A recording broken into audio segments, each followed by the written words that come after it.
There's thousands of kanji in existence, most of them having been created a really long time ago. Unsurprisingly, some of these kanji probably should not have been made. These kanji are bad. Maybe. That's why they're controversial. Okay, skipping the ones about racism, I'm not here to teach you about Chinese racism. I'm here to teach you about Chinese communism. So, look at this character for love. As a character heart inside of it as a meaning component. You can see it's kind of squished up in the middle. But the CCP took out the heart and replaced it with friend when they were simplifying Chinese. And there you go. It's actually kind of a smart simplification because it looks very similar. But maybe they should have considered some of the impacts. Alright. What's this? It's a picture of a tree. And it means tree.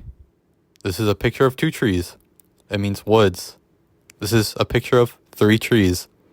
It means forest. Okay, let's think about this. Let's apply this knowledge. It's a picture of a woman. It means woman. It's a picture of 3 women. What does it mean? Wicked, mischief, or seduce. Well, okay, let's look at the actual meaning. Oh, okay, 3rd time's a charm. Oh, I get it, because women are loud and annoying. Good thing this is the only sexist kanji. Okay, let's look at this one. The left side is woman, the right side is house. It means bride or daughter-in-law. People are straight up saying this one's sexist even in Japan, and they're saying you should use another phrase like son's wife or another character for wife instead. So be careful about using this one, even though it's actually still used pretty commonly. Okay, this one means man, and it's rice field and power, which implies that men should be working in the fields. So just more gender roles here. But at least they're sexist both ways. Look at this character for like bravery or courage. Just straight has the character for man in it. Except it never was supposed to, because in Chinese, they write it with a different character instead of rice field. So it doesn't have the character for man in it. So basically, it's just only Japan is screwing things up. Let's look at this one. This one's technically 2 kanji, but I thought it was pretty bad. So we have the character for father and the character for older brother. And together it means guardians. Because I guess more gender roles. But, so there's some pushback to say, hey, maybe we should say, like, legal guardians instead of saying, like, this one. I don't know. And there's other alternatives, like saying father and mother for, like, parent or guardian. But then, again, you know, what if you tell that to a kid who's, like, an orphan, right? So it doesn't really fix anything. Okay, so Japanese government spent a lot of time thinking about how to write the word for children. It took until 2013, in fact, for them to figure out what to do.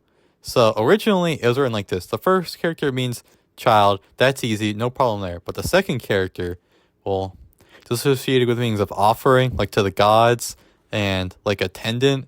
And it's like, okay, that's pretty condescending. It kind of gives off a bad message. So what did they decide to do?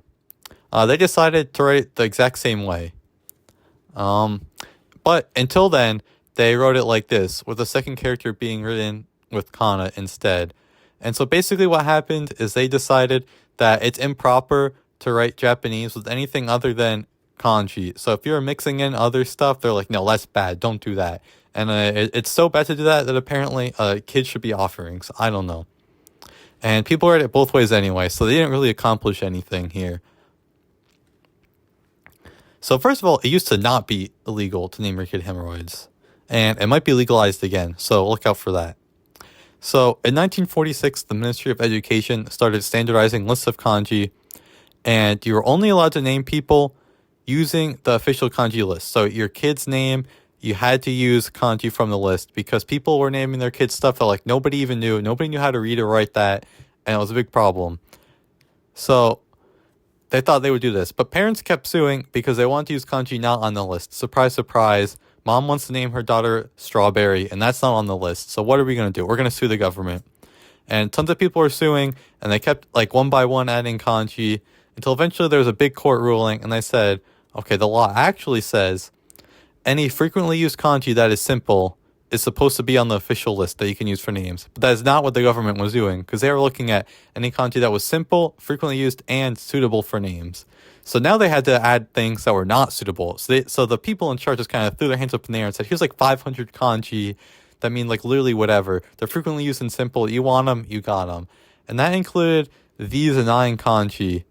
That mean feces, corpse, curse, cancer, wicked, lewd, grudge, hemorrhoids, and concubine. And these are like the PC definitions. You could translate them a lot worse. But there was a lot of negative feedback from the public, so these ones got taken off the list. But in 2010, these 6 kanji got added to the list of kanji taught in schools, and you're allowed to use those kanji for names. So now you can name your kid like tumor or butt or curse, like whatever. You can do that. So in the future, hemorrhoids might be back. So, if we all believe hard enough together, it might just happen. Okay, so the word for handicap used to be this word here. But the problem is, when they started standardizing kanji, they didn't put the second one on the list. So it wasn't taught in schools, so you weren't supposed to be using it anymore. So people instead substituted this character, because it has the same pronunciation. Well, let's see what it means. It can mean evil. Yeah. So we don't want to be calling handicapped people evil. So the second kanji is sometimes omitted, so they'll write it in hiragana instead. The problem was like before, it looks weird, it's considered improper, so people don't really want to do that either.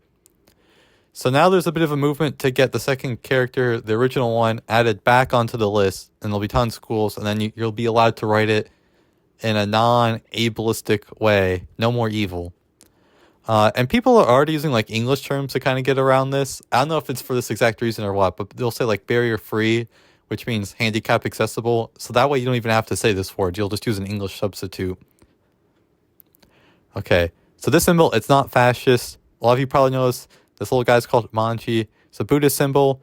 The one associated with an Austrian man, that one goes in the opposite direction, so don't mix them up. And here's an example on Google Maps of one of Japan's beautiful temples. Just look at that.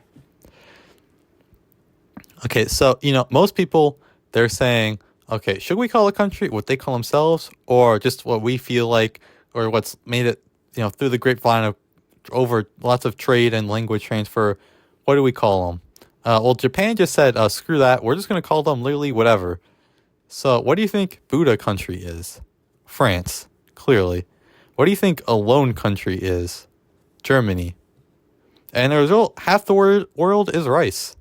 The U.S. is rice country, so clearly North America must be North rice, and South America must be South rice. And Sung rice means Japanese American because of all this. So, basically we have all these country wars in Japanese now that have really weird implications. And, should you be calling Germans like alone people? That's kind of weird, all right? So I think that's a little controversial personally. Okay, this one I have personal beef with. It's not really controversial. I just don't like it. So Japan writes new elements in katakana. They just transliterate it. But in China, they can't do that. So they make a new character for every single element. So there's 118 different chemical element Chinese characters. So this character is alganesin. It's the last one. So an important one, I guess. And you may already be seeing where this was going, because it contains the article for steamer gas. Except, due to relativistic effects, it's probably going to be a solid if we ever get enough of it to actually observe it. And it might actually even be a semiconductor. So it should have the stone article like boron and silicon. So that's my personal beef with this one. It's probably never ever going to be used in Japanese text because only China does this. But it is considered a CJK character in Unicode. And the J is Japanese. So take that, haters. I'm going to leave some links in the description to some articles about some of these topics. A lot of you guys probably don't practice your Japanese ever. So get some practice. Let me know in the comments if you know any other characters that are controversial that I missed, because, we love controversy here on YouTube. And like and subscribe for more kanji content. See ya.